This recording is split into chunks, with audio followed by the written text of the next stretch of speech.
my name is Kara, and today I'm here to do kind of like an idea I've been talking about for a while. In one of my recent tags, I talked about how I'd like to do more to incorporate my love of beauty with my love of books. So I guess this is like the start of a new series. So this is going to be just kind of a casual get ready with me, and as I get ready I'm going to be talking about some of my favorite underrated or kind of unusual Beauty and the Beast retellings. Now if you're already sick of these, I guess this like won't be as interesting to you, but I still come across some that really impress me, and this is as somebody who reads a lot of fairy tale retellings and especially who reads a lot of Beauty and the Beast retellings. There's still some I've read recently that stand out to me. Some of these are not recent, but they're going to be ones that I think just deserve more attention. I'm also going to be using the Wet n Wild Rebel Rose like collection that I got recently. I thought it'd be really fun to be kind of on brand and do sort of like rose themed, I don't know, makeup and books kind of thing, because you know, Beauty and the Beast, you get it. So starting off with my primer, I'm still using up the Maybelline Baby Skin because I'm super lazy and don't always wear primer, especially if I'm not planning on like being out all day. And the first retelling I want to talk about is Beauty by Robin McKinley. And this is actually a quite old fairy tale retelling, but I don't hear a lot of people on BookTube talk about it, and I only read it last year.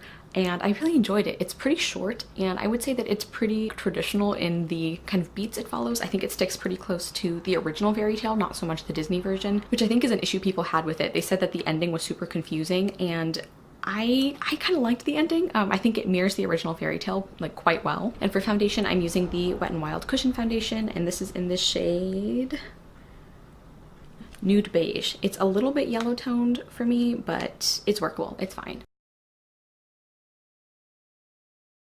I've been really liking this foundation for kind of like natural coverage, and I can still see like my freckles through it, which I like. I will say it does have a scent to it. I find it pretty pleasant and not too overpowering, but if that's something that your skin is sensitive to, keep that in mind. And another thing I really liked about Beauty is I really liked the like narration style and the writing. I feel like there was this kind of like dry or kind of like clever, very subtle humor to it, which I really enjoyed. And I just feel like the whole atmosphere of this one, it's really cozy to me. Like I said, it's not the most unique retelling I've ever read, but I think that if you read a lot of like modern retellings or ones that take place in like space or really unique fantasy world, like if you don't read a lot that follow the original story, I think this one can feel kind of unique, and I like that. I just think it's a good story. It's definitely not for everyone, but I would recommend it. I have really enjoyed that one. I'm actually going to do the steps in a little different order today. So next I'm going to do liquid highlighter, and this is from Makeup Revolution, and it is Luminous Luna. I think that's the shade. I've been really enjoying this one a lot actually, and I want to do it before I put the powder on. And I use my e.l.f. small stipple brush to kind of like dab that in. It looks quite intense right now, but it'll be blended out. It's also like this angle makes it look very very serious, but it'll be good when we put blush on and everything. And doing the other side.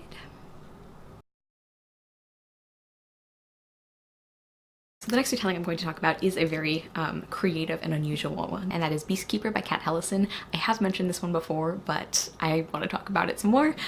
This is a really dark and strange kind of retelling, and it mixes up a lot of other sort of like modern elements and fairy tale elements as well, because it does take place in the contemporary world, but it doesn't really feel like it all the time, and I like that. I like that it really blends those two really well, and I think this would also be a really great book if you're kind of like looking to get into other age ranges. Like I think there are some elements that feel more middle grade and there's some that feel more young adult, but like the whole kind of feeling and themes that you would get, I think are things that people tend to associate with adult books more, even though, you know, it's like middle grade and young adult can have those themes too. But I think that it would just be a really great bridge book as far as age ranges go. For blush, I'm going to try the Wet n Wild Rebel Rose Cream Blush, and it says it transforms to a berry color. This is the shade Rose in Peace, so it looks really dark, but I'm using the brush that came with it, and we're gonna see how dark it actually is. This might be a disaster. So I'm just gonna take a powder brush and kind of run over that a little bit. And now that we've got all the like cream and liquid steps, I'm gonna do some light setting powder. This is the e.l.f. High Definition powder. It's in the black box.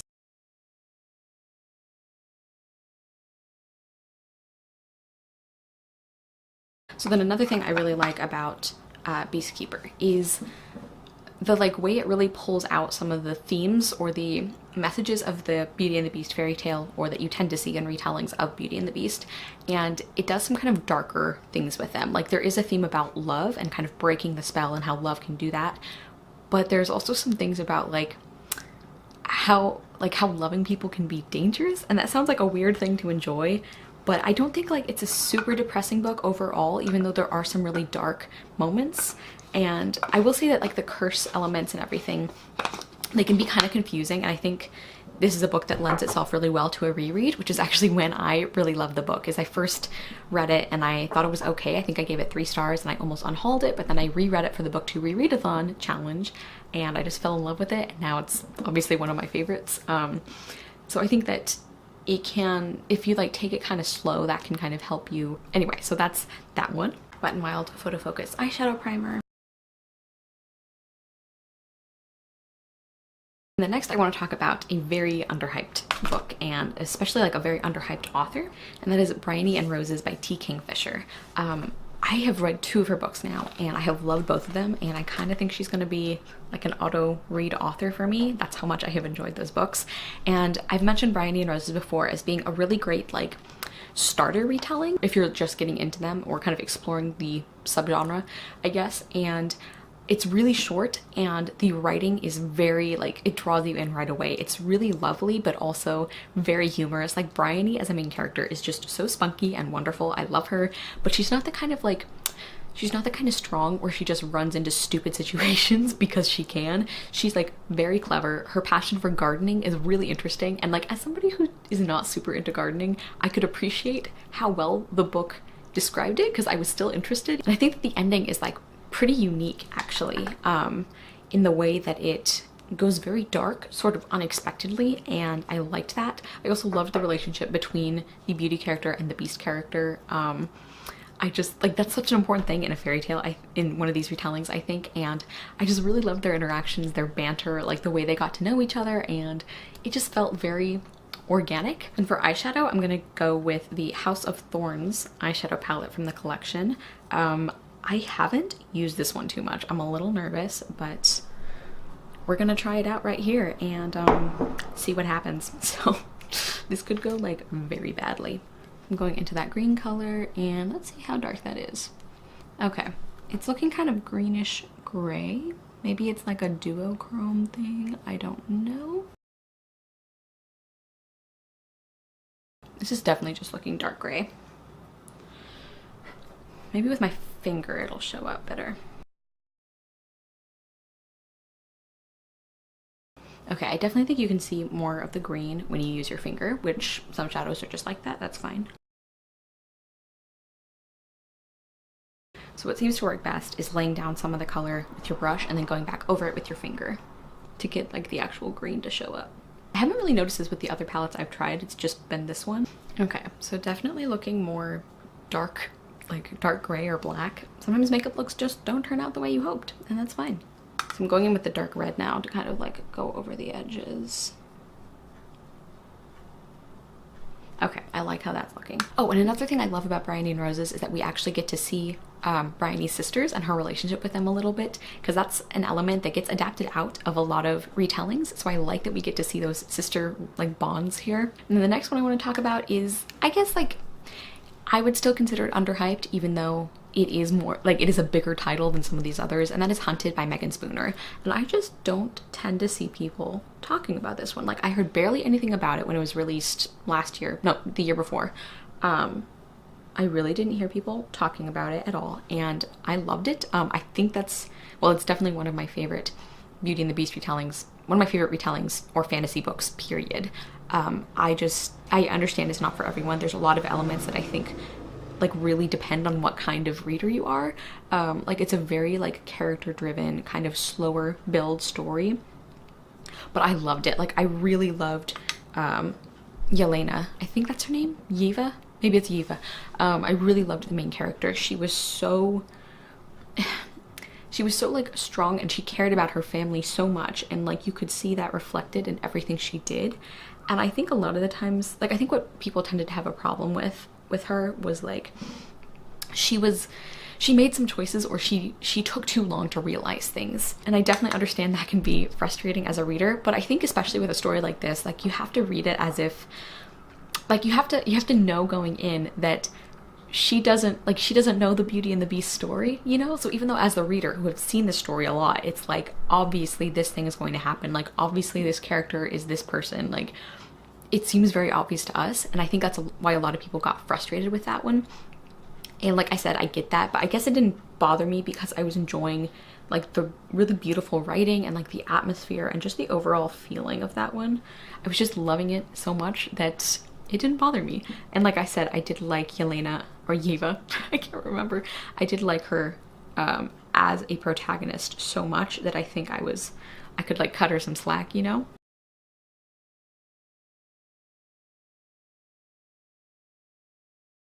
Okay, so I just did a couple of things off camera to save time, but I just layered some of Grateful from the Emily Noel palette, and I did some like blending out of the crease area, and then I did go in with the black as like an eyeliner to kind of define everything. And the last thing I wanted to say about Hunted is that I really loved the way that the Russian folklore was really woven into it as well. Like there's some stories about like the Firebird, and I don't remember if there were any others specifically, but those become part of the plot, and I thought that was done really well. I really enjoyed that. So if that's something that you're looking for, I think Hunted is also a good one for that. But like I said, it's very polarizing. Some people think it's very slow, or that nothing happens, or like the ending was really weird, which I guess I just like strange endings sometimes, but it really worked for me. So I'm gonna go ahead and do mascara now. This is Maybelline Lash Sensational. It's like a sample size I got with like another like gift with purchase or something like that. And I'm also gonna do this off camera because I'd have to use my mirror. You wouldn't be able to see me anyway. I don't like love this mascara, but I got it free and it's okay enough to keep using it. So then moving on to brows, I'm still using that NYX eyebrow pencil in black because my eyebrows are black and very few brands seem to make a black eyebrow pencil. And also, like, I just like the NYX one and it's pretty inexpensive. I'm just combing through, and then I'm gonna do these. I don't know if I'll be able to talk while doing this. And go back over any spots that need a little extra help.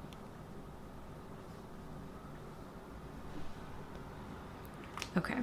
And then the last retelling I want to talk about today is another one that I think is on the more creative side of things, especially with the character dynamics and the setting, and that is Of Beast and Beauty by Stacey J. And this is another one I think I've mentioned in a like tag video or something before, but I really like this one. This is a science fiction retelling, and it doesn't feel too sci-fi. Like, I think if you're not usually drawn towards sci-fi, I think you could still enjoy this. But I think if you do like science fiction, I think it could be like an extra element that you might like.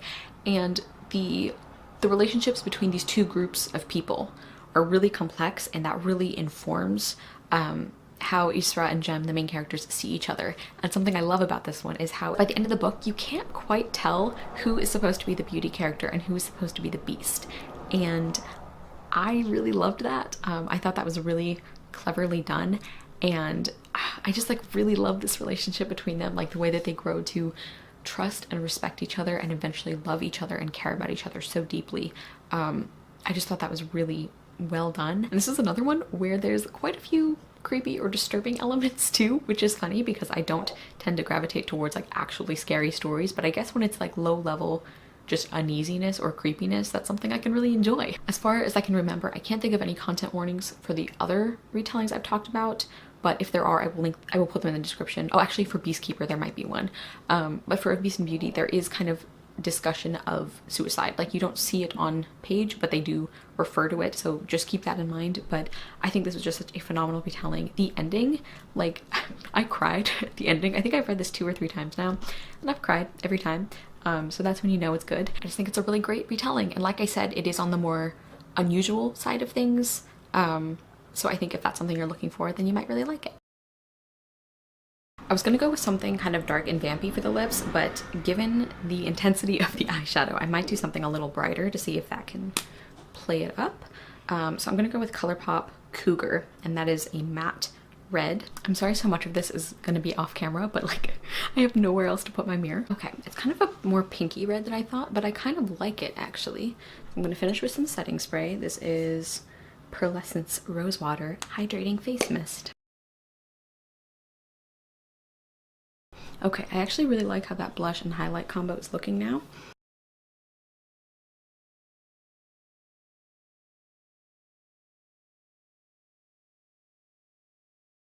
Okay, and here is the finished look. I thought I'd finish up with some rose looking like hairpins to kind of go with the theme, but those are some of my favorite underrated or creative Beauty and the Beast retellings, and also kind of a casual, chatty, very disorganized, like get ready with me. Let me know if you guys like this format. I'm hoping in the future they will be a little more organized and less scatterbrained, and that I will be happier with the way the eyeshadow turned out. I don't know, what do you guys think? It's definitely like a different look than I was going for, and I don't know, I feel like it's kind of important to like show the bad makeup days, or like the ones where you're a little dissatisfied with it. Like, keeping it real here, sometimes things just don't work out, and that's okay. I'm still gonna film. I need to film a video today, so it's still gonna happen. Let me know some of your guys' favorite underrated or creative Beauty and the Beast retellings. I will see you soon with another video, and I hope you love the next book you read. Bye!